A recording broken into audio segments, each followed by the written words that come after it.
Makakausap natin si Julian Rose Sabala, isang guidance counselor mula sa DepEd Tacloban. Magandang gabi po and thank you for your time. Magandang gabi din po. Well, ma'am, kamusta po yung mga estudyante at guro ng San Jose National High School na mag-resume na ang klase bukas? Bukas, dito sa amin sa Tacloban City ay holiday pa po kami Okay. kasi dahil sa Sangyaw Festival. And then sa Tuesday, holiday pa rin po kasi local fiesta ng city. Okay. So, yung mga estudyante, karamihan ay nakapag-undergo na po ng psychological first aid na ginawa natin noong nagsimula tayo nung Wednesday, tapos Thursday and Friday. Nung Wednesday, yung mga teachers, yung unang binigyan ng psychological first aid, syempre nung unang araw, bakas talaga yung galit. Yung galit, yung takot, yung pangamba, yung guilt feelings, yun yung sa mga guro. Tapos sa mga estudyante naman, ganun din, pangamba sa kanilang seguridad, pangamba sa kanilang kinabukasan. Opo. Kapag ganun, Takot. Julian, kapag ganun ang sitwasyon, paano natin tinutulungan yung mga bata, yung mga teachers na para maka-recover, maka-move on mula doon sa very traumatic na situation na ganyan? Opo. Healing is a process kasi hindi po siya one click lang, madalian, okay na siya. Ngunit gumawa po tayo ng paraan na papaano maibsan ang kanilang dinadala, no? Kaya yun po yung psychological first aid na ginawa natin. Sa sitwasyon na yan, gaano po kadalas dapat mag-undergo ng psychological support session yung mga bata at guro? Especially yung direktang nakakita po doon sa insidente. Siguro 2 weeks, 3 weeks, 1 month, o hanggang talagang makakitaan na ng signs of recovery yung mga biktima o yung mga bata at mga estudyante.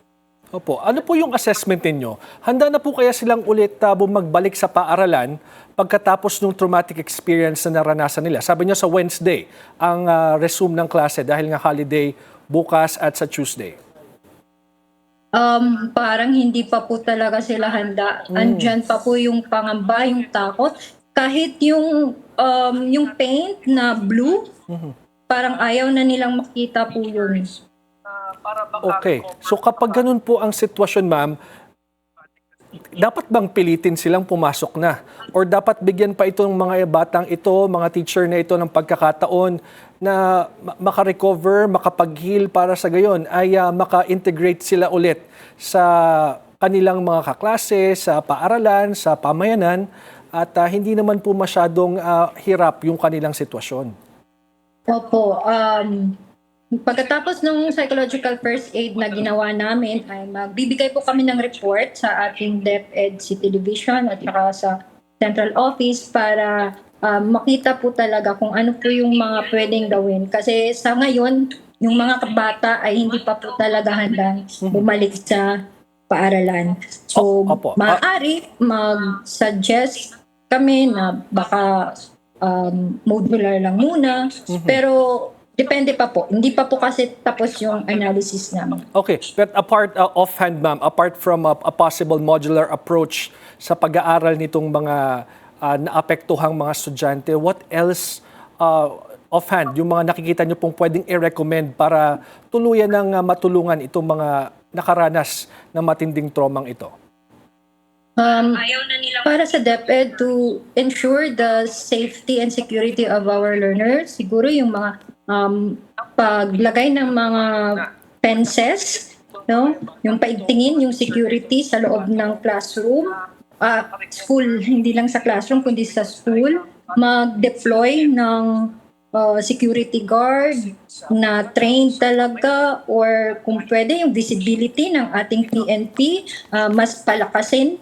At syempre yung pagbibigay ng emotional, and psychological support ay patuloy pong gagawin. Opo. Kanina po ma'am, sa report ni Jaime Gravador, yung correspondent natin dyan sa Tacloban, nabanggit niya na may nailagay na daw pong mga machines, no, para at saka mga security officials na magbabantay doon sa mga gate ng paaralan. Nakita niyo na po ba ito o napag-usapan na po ba yung implementation nito? Sa amin po, napaka-busy po kami sa psychological first aid. Yun po talaga yung focus namin. So, hindi pa po ako aware sa mga changes na nangyayari sa school mismo. Opo. Okay. Anyway, maraming salamat po sa inyong oras, Ma'am Julian Rose Zabala. At hangad po namin yung mabilisang pag-recover ng mga naapektuhang guro at mga estudyante. Maraming salamat po sa oras ninyo. Maraming salamat din po.